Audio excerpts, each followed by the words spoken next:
The night air becomes crisp as the sun sets. I lift my gaze to the third-floor window of Ethan's room as Caleb's commanding snarl echoes through the grounds. There's no time to waste. For a human, the climb would be daunting, perilous even, but I guess I'm not human anymore, am I? Taking a deep breath, I step toward the house, my fingers finding purchase on the rough texture of the brick as I begin my ascent. The world narrows to the sounds of the night, the distant calls of nocturnal creatures, the gentle rustling of leaves, and the muffled sounds of confrontation below. Bricks wobble under my grasp, and ivy that seemed sturdy tears away unexpectedly, but while my breath catches and adrenaline surges, each handhold and foothold brings me closer to Ethan, and so my resolve does not waver. Besides, I have newfound strength, and so I end up bursting inside his bedroom more quickly than I thought I would. I land on the floor, feeling a mix of bewilderment at having succeeded and fear at what's about to unfold, until I'm enveloped with an intoxicating, woodsy scent that immediately short-circuits every rational thought in my brain. Notes of the wild forest after a storm, the clean, sharp tang of rain on leaves, and something deeper, an elemental musk that speaks directly to the primal part of my brain. I become dizzy, though not with pain as before. It's rather like an exquisite sort of high, seductive and all-consuming, that leaves me panting. And I'd probably have forgotten the urgency of the situation if, stepping closer towards its source, I hadn't picked up the sterile tang of sickness weakening the otherwise intoxicating scent. My eyes fall onto Ethan, who's lying motionless on his bed. It reminds me of all the different times I'd watched him while I was a ghost. He'd always looked peaceful in his sleep, beautifully bathed in the moonlight, but now his slumber feels unnatural. Beyond his pale skin and labored breathing, I'm troubled by his pained expression, which seems to indicate his enduring rather than resting. I hurry by his side and bury my nose in his neck, overwhelmed by a torrent of contrasting feelings as I grab onto his hand. There's the joy of being near him, finally being able to touch him, but there's also pain, his and mine combined. Wake up, please, wake up, Ethan. I'm sobbing into his skin, trying to shake him awake, to no avail. I've come all this way only to realize I'm utterly powerless. Ethan's the one that broke our bond, and he's the one that has to repair it. But how can he when he doesn't even seem aware of my presence? Desperation fills my heart. I feel him slipping away. I know I'll follow soon after and try to make my peace with that. I was lucky enough to see him one last time. I bring our foreheads together, wishing with all my heart to be able to take his pain away so he'd be left with only my love for him. I wish it so ardently that it's starting to feel like it's coming true. A sharp pain that isn't mine, mixed with heartbreaking loneliness, pours into my skin. I choke on my next breath. I open my eyes to the same room where Ethan and I had shared our first kiss, our shared dream space or whatever it is. I look around in confusion, but my eyes quickly settle on Ethan, who, I'm amazed to see, is awake. My heart skips a beat. Meeting his eyes again, it feels too good to be true. Sophie, he looks dazed and confused, but hearing his voice sends a shiver down my spine. I grab onto his face, hoping to communicate the urgency of our situation. You've got to rekindle our bond, I implore, watching his grey eyes dull. No, Sophie, I can't risk your life. Ethan, please, if you don't, you'll die. His fingers tenderly graze my cheek. I'd rather it be me than you, he says with a soft smile. My breath catches as I throw my arms around him. I want to assure him everything will be fine, declare my undying love, and shake him in anger all at the same time. But here, in this space, I can feel all the weight of his conflicting emotions, his worry and his resolve to protect me, and maybe that means he can feel mine in return. So instead of telling him, I try to pour all of my fear and need into our bond, how afraid I am for him, just as terrified of losing him as he is of losing me. How much, in such a short time, I've come to need him to feel whole, how much I love him. Hesitation, hope, and then something akin to adoration ebbs and flows across his features. Do it, I insist, pulling him towards me. Do it now, Ethan. I'm afraid I'm too late. I feel myself being torn away as his next words echo from further and further away. But then something clicks into place. Back inside his bedroom, I blink awake to the press of his body underneath mine, Though all of that feels secondary now that a sort of dual consciousness is awakening within me, Ethan's very soul blooming against mine, while he slowly comes back to his senses. His eyes flutter open, dazed and heavy with sleep for a second, before settling on me. "You're awake," I sigh tearfully in relief. There's the soft look on his face I've come to adore, but then his pupils dilate, and his eyes turn gold. "Ethan?" I ask, somewhat nervously, feeling alarmingly like prey about to be consumed. "Are you all right?" In one swift movement, Ethan topples me down on his bed, pinning my arms above my head. I stare at him in shock, my mind going pleasantly blank as I try to wiggle out of his grasp, only to find myself restrained by his hold. He looks angry to the point where I should probably be terrified, except there's a reason why I always enjoyed taunting him. His anger always made me feel like the center of his universe, if only for brief, addictive moments, though it never did as intensely as it does now. His emotions echo in the back of my mind, and his scent spikes up in a way that makes me want to pull him against me. I can't, though, being restrained and all, so I end up emitting an embarrassingly needy whine instead, which seems to make Ethan go completely insane, because the next thing I know, he sinks his teeth into my neck, and my body surges with a pleasure so intense everything goes black for a second. I think I might have screamed, although I'm not sure. It's too much. I'm shaking with want. I need more, but I can't breathe or move, unable to conjure any words to ask for it. Ethan understands me perfectly, though. He's nipping at my bruised skin with ferocity, emitting low growls that sound nothing human. We don't speak, but his voice rings in my head nonetheless, a litany of possessive thoughts mixed with crazed desire, but mostly there is all-encompassing love that brings me to tears. When Ethan captures my lips in a soaring, breathtaking kiss, my hands pull at his hair, his are roaming all over my body. Our eyes meet, and then Ethan suddenly pulls away to stare at me in horror. "Who turned you?" he growls, sounding absolutely murderous. His words take a second to compute because my mind is more focused on the offensive fact that he stopped kissing me. "What? Who cares?" I exclaim as I register the angry snarl that has begun to twist his features. "Did you like me better before?" I ask, feeling very insecure. Ethan's emotions feel wild and aggressive against my own, more fragile ones. Trying to make sense of them makes me dizzy, though possessiveness seems to outweigh the rest, consuming in its intensity. He's now running his wrists along different parts of my body, jaw clenched. "What are you doing?" I ask in a small voice. I realize his scent is enveloping me, clouding my mind pleasantly. I feel warm, safe, and loved, but the tense scowl twisting his features troubles me. I try to catch his attention by grabbing onto his hand. He pins my arms back down with a low growl. "Don't test me right now, sweetheart," he groans, voice strained. I can't. I don't even have to think twice about baring my neck to him to give him better access. It just happens, like somebody else has taken control of my body. Ethan's posture relaxes remarkably at the gesture, satisfaction radiating through our bond at my compliance. "Sorry," he mumbles after a short while, obviously trying to get his labored breathing under control. "I must be scaring you." "I'm sorry, Sophie." His forehead sags against my shoulder, where he remains still, breathing me in. I run my fingers through his hair. I don't mind, I confess, more shy than I'd like. "I like wearing your scent."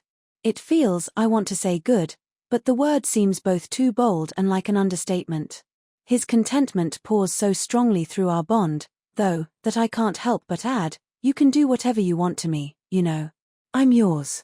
Ethan's sharp pleasure surges through our connection, leaving me breathless. "Please don't say things like that, darling." "I'm trying to be good," he complains, pulling me back into another demanding kiss. I'm losing myself in the feel of his lips against mine, his body against mine, his very soul against mine.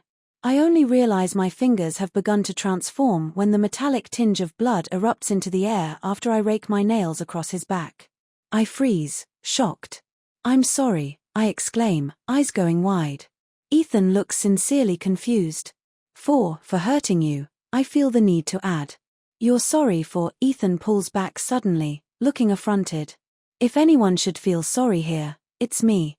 You should never have accepted the turn, Sophie.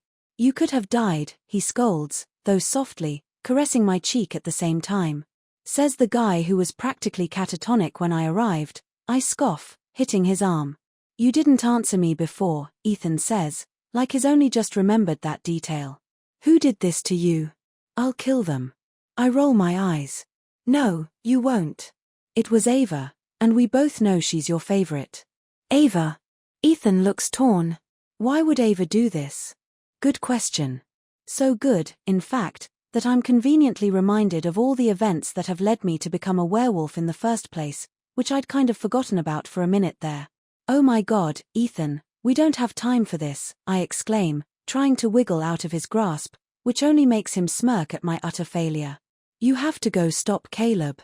Ethan, who's back to nuzzling my neck with renewed intensity, sounds uninterested by this piece of news.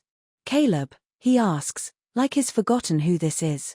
To be fair, I kind of forget too when I feel his teeth graze my skin, but being the pillar of strength that I am, I manage to refocus after a bit. He wants to kill you. Well, you and everyone else, or maybe it's just you. I don't know, Ava wasn't very clear on that. Anyway, we have to go now. Ethan groans as I try to push him off of me. Do we? He asks, sounding incredibly unconvinced. Really? I can't believe I'm being the responsible one here. Yes, really, I explain, running my fingers down his back, which feels smooth, the scratches I'd made already healed. Ava was terrified he was going to replace you as Alpha. Everybody thinks you're done for, and Caleb has gone batshit crazy. Fine, Ethan sighs reluctantly, removing himself. Let's make this quick. He grabs my hand and helps me to my feet, pulling me after him, looking the very definition of pissed. Lily's point of view. Caleb's pacing around the living room like a trapped, feral beast, and while I see him scream and rant and screech in anger, while I recognize his features, my mind doesn't seem to make the correlation between this monster and the man I used to love. There's a burning sensation in my jaw and an acrid, metallic taste in my mouth. Something's dripping along my chin. Lily, are you okay? Ava whispers to me from where she's crouched in the corner of the dining room. I want to answer her, but the words won't come out. My body is lifeless and still. Frozen around the dining room, every member of our pack is seated around the table, warily watching Caleb like one would a dangerous criminal, fear and horror blatant in all of their eyes. I hate that it hurts me to see so much fear directed at Caleb. I hate that I feel like I've failed him somehow. There is a part of me that wants to defend him still, and it fills me with shame. How many more times do I have to ask, Isabel? Caleb slams his hand next to her on the dining table. Get me Ethan now. Isabel doesn't so much as flinch, though beside her, Noah begins to growl. He gets up to face Caleb, forcing him to back away. And how many times do we have to tell you he's not here? Caleb scowls slightly but knows better than to aggravate Noah further. You can't hide him from me forever. Law's the law, he calmly reminds. Isabel and Noah exchange one of their pointed looks. I wonder if they have a plan. Is there any way to stop Caleb from challenging Ethan? It would seem too good to be true. Like he said, the law is technically on his side. If Caleb wants to challenge Ethan for his title, then that is his right. What if I leave with you? I ask tentatively. I'll rekindle our bond, and we'll leave together. I see a glimpse of hesitation in Caleb's eyes, and for a moment, hope stirs within me. This is all to win me back, after all. But if I could only prove to him that there's no need for all that. No, Lily, Noah interferes, looking tense. We won't let you alone with him. See?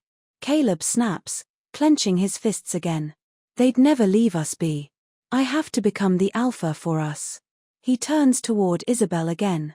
Stop making excuses, he snaps, baring his teeth. I know he's here, and you can't stop me from fighting him. Well, all right, then, a voice interrupts. Shall we? A heavy silence descends upon the room. Every member of our pack feels Ethan's presence before even having to confirm it with our eyes, an instinctual recognition of leadership. He is indeed here, leaning against the doorway, arms crossed and face impassive, quiet confidence emanating from him in waves. Caleb is frozen in place, paling under Ethan's gaze. He visibly shrinks as the weight of our alpha's presence descends upon the entire room, demanding submission. My shoulders hunch instinctively, just like everyone else's, though a sense of calm comes with our compliance. I know I'm not the only one now feeling safe and resolved. It's like we are all united once more. Ethan, Caleb stammers, anger quickly morphing into visible fear. Ethan looks perfectly indifferent to his presence. I suppose Caleb doesn't even register as a threat. It's too obvious who holds the power here. As Caleb falters, the resolve in his challenge waning under the force of Ethan's gaze, I feel a mixture of relief and sorrow, relief that the pack will remain under Ethan's protection and sorrow for Caleb, for our future. If you're not going to fight me, then leave, Ethan tells Caleb, who looks about ready to make a run for it. That is when a small figure appears by Ethan's side, bare feet and dressed all in black. It takes me a second to recognize Sophie, not just because of the overwhelming situation, but because there's something different about her in the way she stands and moves. I can't quite put my finger on it, though. Lily, she exclaims when our eyes meet. Her usually blue eyes turn to gold, making me gasp in shock. I can't believe what I'm seeing, but then I realize there is no trace of injury left on her body, save for a deep purple mark on her neck. You, Caleb exclaims in a mix of anger and surprise as he recognizes my friend. Don't look at her, Ethan growls, moving in front of Sophie, making her roll her eyes. Who's that? Noah whispers to Isabel, who shrugs in confusion. Sophie. Ava jumps up from her corner, extending her arms. Sophie moves from behind Ethan to reach for the child, but as she's about to pass Caleb, he seizes her by the neck and pulls her against him, giving me a desperate glance. Lily, he says to me, rekindle our bond now, or I'll. Sophie violently elbows him in the stomach, effectively shutting him up. Are you serious? She says, giving Caleb a murderous look. She grabs him by the back of the head, then punches him in the stomach again, making him groan. Sophie, Ethan protests half-heartedly, we agreed no physical violence. Yeah, well, I lied. Sophie begins to kick Caleb, making both of us wince. You know, kind of like when you said you were going to be fine after breaking our bond, but then you almost died. I take it you're still angry, then. Shut up, Ethan. Damn, Noah mutters, impressed. Sophie sits on Caleb's back, locking his arm with one hand and pressing his face to the ground with the other. That hurts, he protests with a wince. You know what else hurts? Getting hit by a car, Sophie says. That wasn't my fault, Lily, tell her. Sophie smashes his head back down. Leave Lily alone. I'm touched by her anger on my behalf but also can't help but feel sorry for Caleb, despite everything. Let him go, Sophie, I ask pleadingly. He'll leave us alone, right, Caleb? He gives me a pained look before begrudgingly nodding.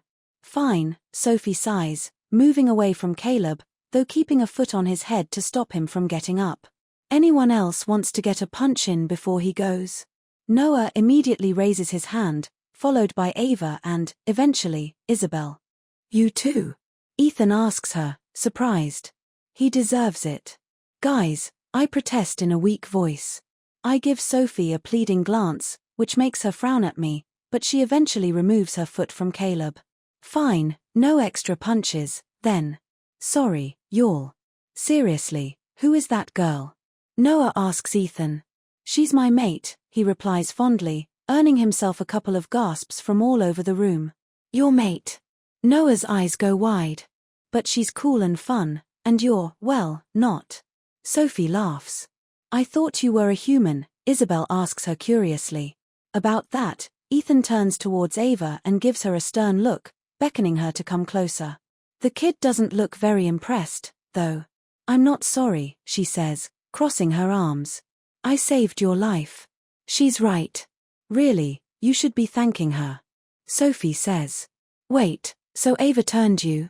Caleb asks, sounding genuinely curious. Why are you still here? Caleb looks slightly hesitant for a moment before turning towards me. You coming?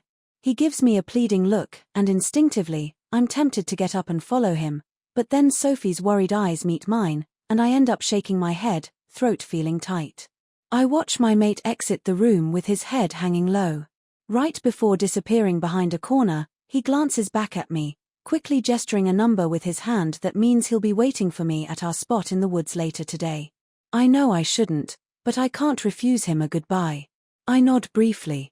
I'll be seeing him by evening, one last time, I promise myself. Epilogue.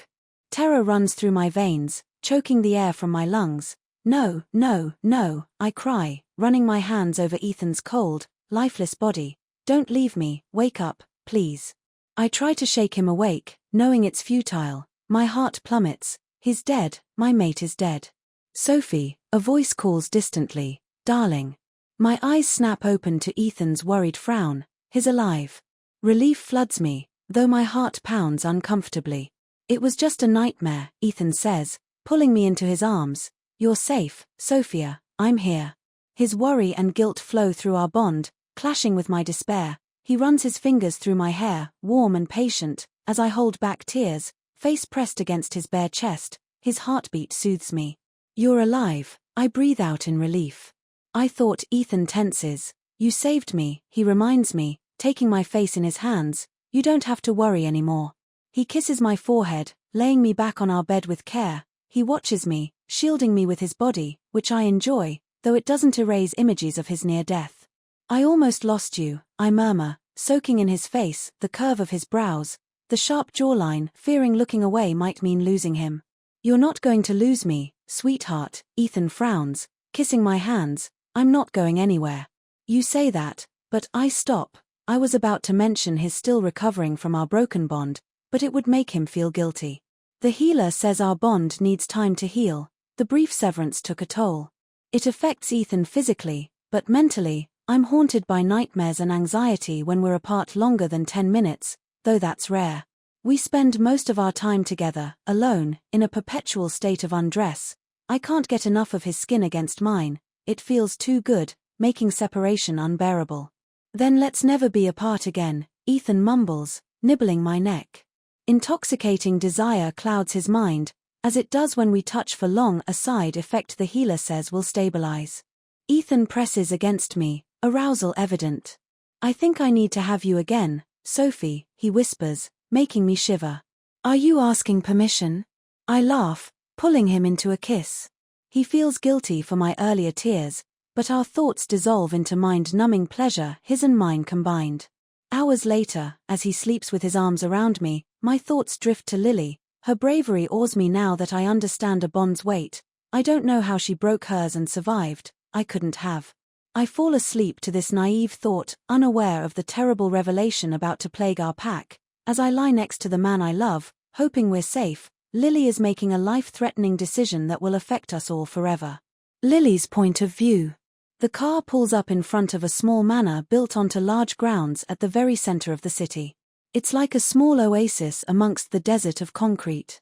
My wolf is slightly appeased by the more quiet and natural haven, though not by much.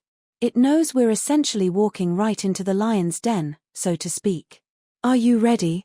Vincent asks, extending his hand to help me out of the car. I hesitate for only the briefest moment. Am I crazy for doing this? What will the rest of the pack say?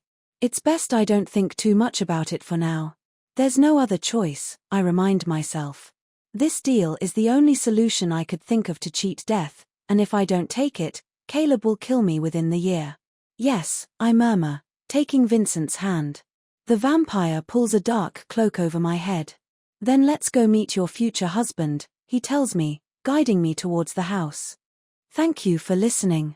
If this story touched your heart, give it a like and subscribe for more beautiful tales. Tap the next thumbnail to continue your journey.